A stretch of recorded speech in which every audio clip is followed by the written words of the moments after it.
It's our Book of Boba Fett, Episode 3 review. Let's rock it!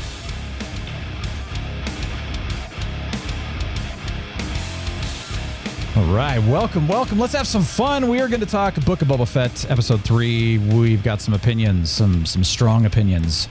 Some very, did we really like this episode? Because, my goodness, the reviews have been kind of low on this episode. I think IMDb was 6.6.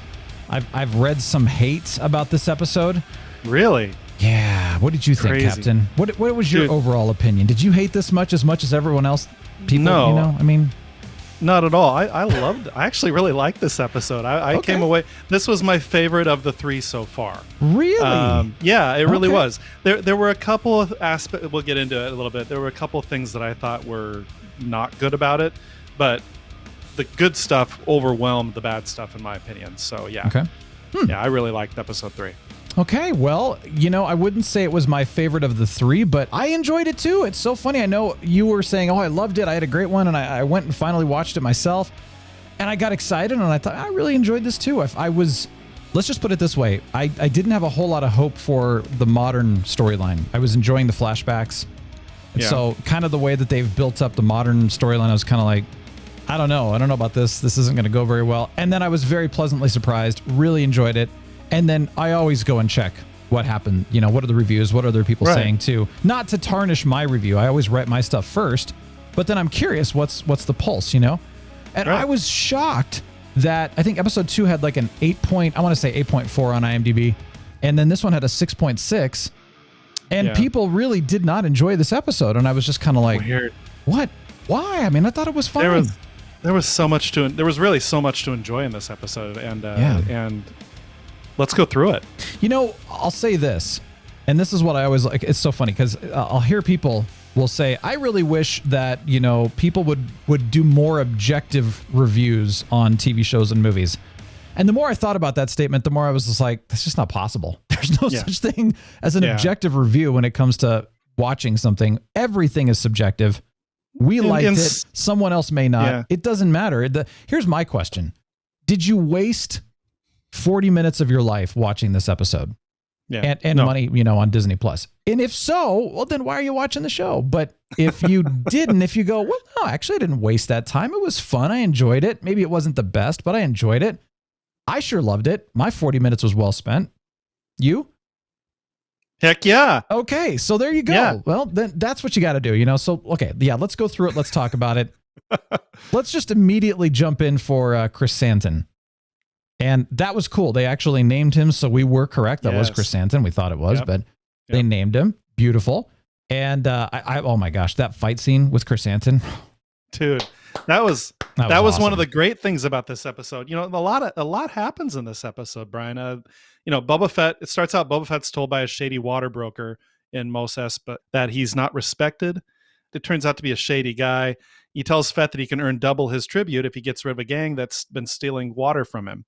But then he ends up finding out that the gang was stealing the water because the guy was charging exorbitant prices. And so Boba Fett ends up hiring this gang, by the way, of cyborgs, and then chastising the broker.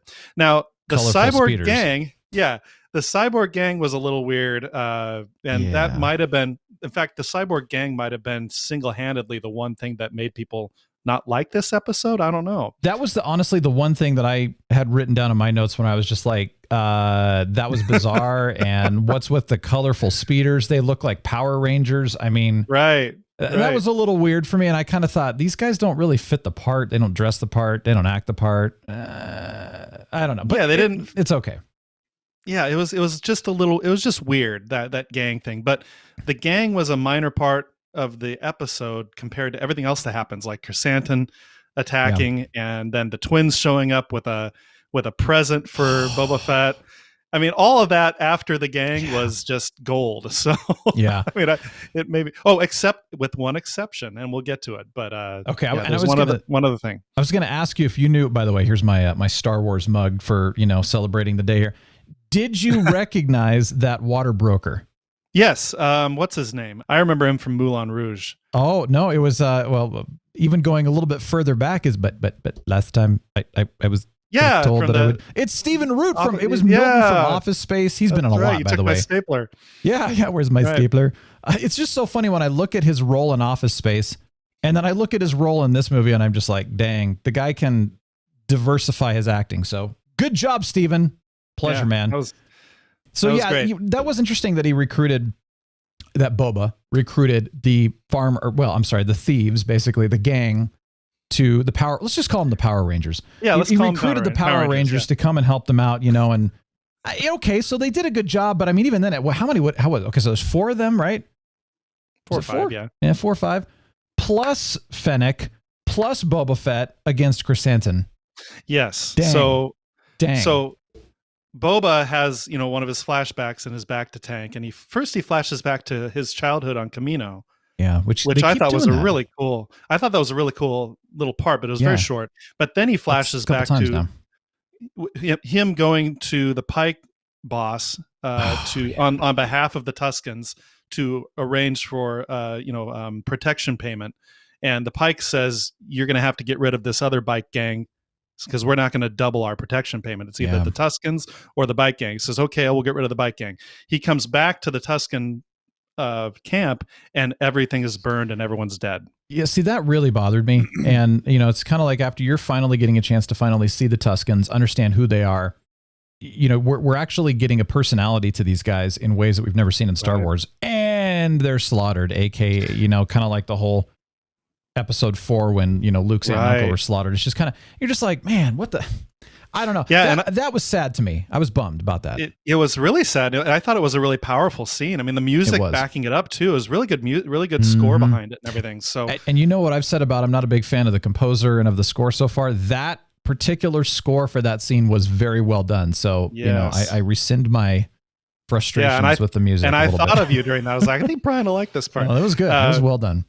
But then suddenly what I thought was really neat about that, he's mourning in this flashback, and then all of a sudden Chrysanthemum rips him out of the back to tank and starts beating the crap out of him, and then of course all of his cohorts come in and everyone's fighting and slashing at Chrysanthemum. Even the Gamorreans got their butts kicked. Yeah, dang, Chrysanthemum's amazing.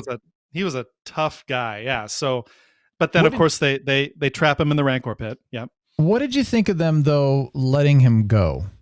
Boba Fett, his character seems to be developing into almost like a wise kind of. I mean, he feels like he's playing the long game. Mm-hmm. Like maybe like he didn't think like he would get anything out of killing Chrysanthemum or feeding him to his new Rancor pet.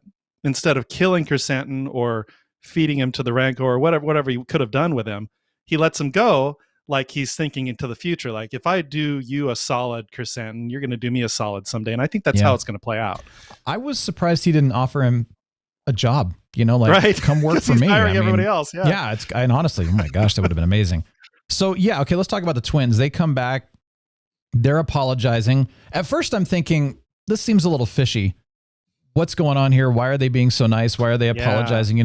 And then of course they talk about, hey, we both got lied to. We both got screwed. The mayor's doing something that's, going beyond us. And, we'd recommend you leave too, because this is basically a dead rock and yada, yada, yada.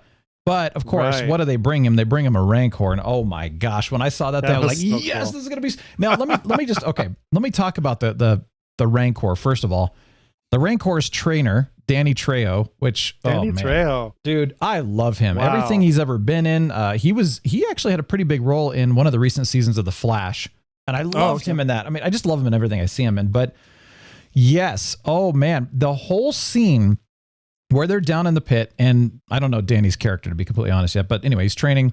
He's talking to Boba about Rancors, what they're like. They're very peaceful creatures unless they're threatened. They immediately imprint on the first human that they see, hence the blinders, right? They're peaceful, but they're powerful fighters. They're very loyal. They're very trainable. That whole scene there. Oh, and this was the other one too. Oh my gosh, I want to bring this one up. When he talked about the witches of Dathomir. Yes. Dang, nice job, right? That's a, we just recently played Jedi Fallen Order, that video game, which was just amazing. And of course, you actually go to Dathomir. You hear all about the history of the witches of Dathomir. I personally don't know if that's been in the lore before that. I'm assuming it is, but I don't know because I haven't read all the books. But right. I mean, that was just such a neat thing, and how they talked about how the witches rode the rancors and stuff like that. But that was the Night Sisters. That was oh man, if you haven't played Jedi Fallen Order and you're a gamer, play it. It's such a good game. Okay. It's quite good. Yeah. So that was just the whole scene in there was just incredible stuff. You've never seen in the Star Wars universe before like that. So, and then he's like, I want to learn how to ride the Rancor. And I'm like, oh yes. Oh man, I was so excited when he said that. Because the next episode, he's going to be riding into Mos Espa. Well, not very, I mean, a little too quickly realistic wise, but maybe he's going to be riding a Rancor into Mos Espa. He is. So. And that is going to evoke some significant respect. Right. Okay, so I also have played Star Wars The Old Republic, which was the MMO. A lot of people get that confused with Knights of the Old Republic. It's the MMO that came out. I mean, it's been a long time ago now. I got the Rancor as a mount. And so when I'm riding around, and honestly, when I first, getting that Rancor was very hard, by the way, but when I first got that Rancor and I'm like riding around on this Rancor, I'm like, I feel freaking powerful. I feel amazing. That was a video game. I mean, right? I can't wait to see this in the show, dude. I'm like totally nerding out right now. But so, the twins, cool. The twins, they offer him a Rancor and Chrysanthemum's life, and that was fascinating. And they say, we both been lied to. We're gonna get off this. We're gonna go back to Hutta. To Hutta, yep. Because quote, war is bad for business. Yeah. So there's a war coming.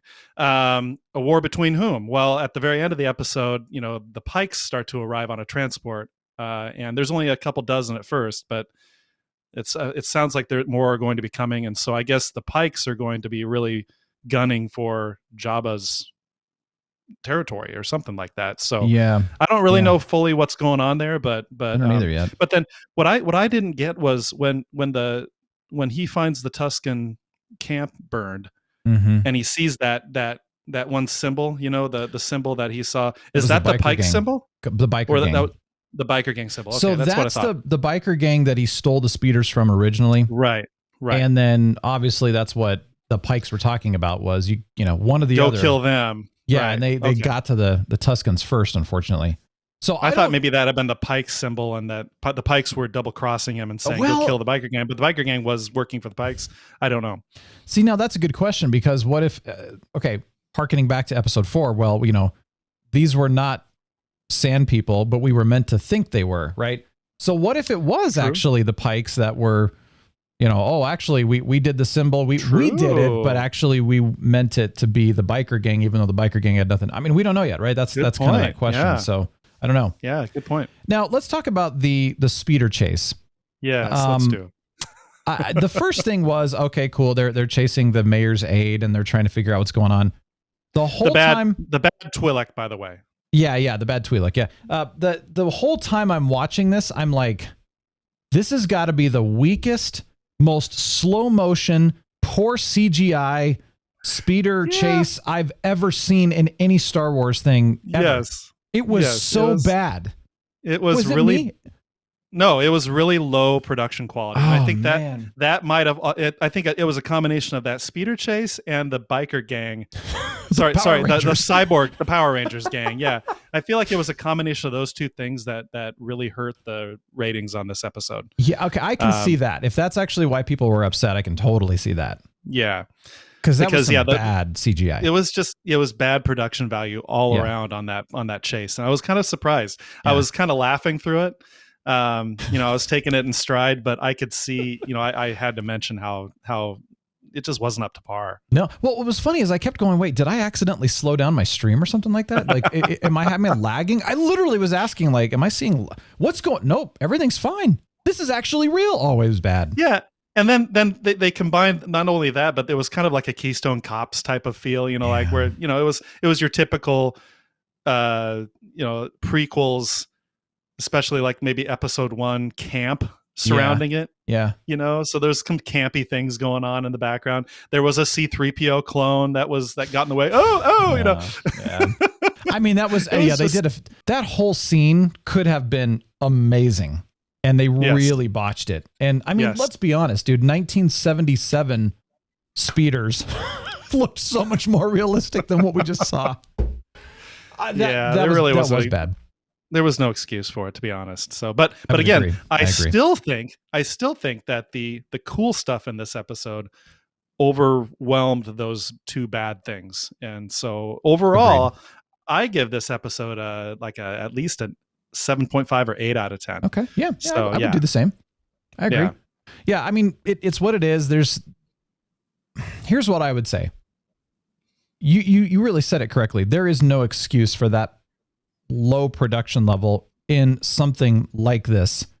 With the budget that Disney's given them, the fact that The Mandalorian had far better production value than what we're seeing right now. In general, let's just put it this way. There's no excuse for that at all with a show like this, especially with 7 episodes. They need to knock it out of the park 100% of the time, all the way through. I mean, no offense, but shame on them for that. Right. At the same time, there were really good elements in this that I also enjoyed. And like I said, I was pleasantly surprised at how the story is developed from the modern standpoint. And I'm excited to see where it goes. Hopefully good. I hope they continue the flashbacks. And I'm going to say it like I said it last week. I really, really, really hope that they continue in season 2 or whatever to do flashbacks from the Empire days when he was bounty hunting and stuff like that. I still want that. That would be really, that's great. I sincerely share that hope. Yeah, Dave, John, you hear that? But they've got to keep doing. They have to keep doing the flashbacks for this season because they tie into finish it up. What's going on in the present. What you're calling the modern parts. So yeah. All right. Well, there you go. There's our review of it. Nice, short, simple, right to the point. And so we'll be back with episode 4, and we're going to get on that one here actually very soon because now we're catching up finally on the episodes getting released. So we'll be a little more timely this time. But thank you for joining us. Don't forget to subscribe to the channel if you like this kind of stuff. We've got a lot more movie and TV show reviews coming. A lot of really fun stuff. So check it out. But thank you for joining us. Have a glorious day.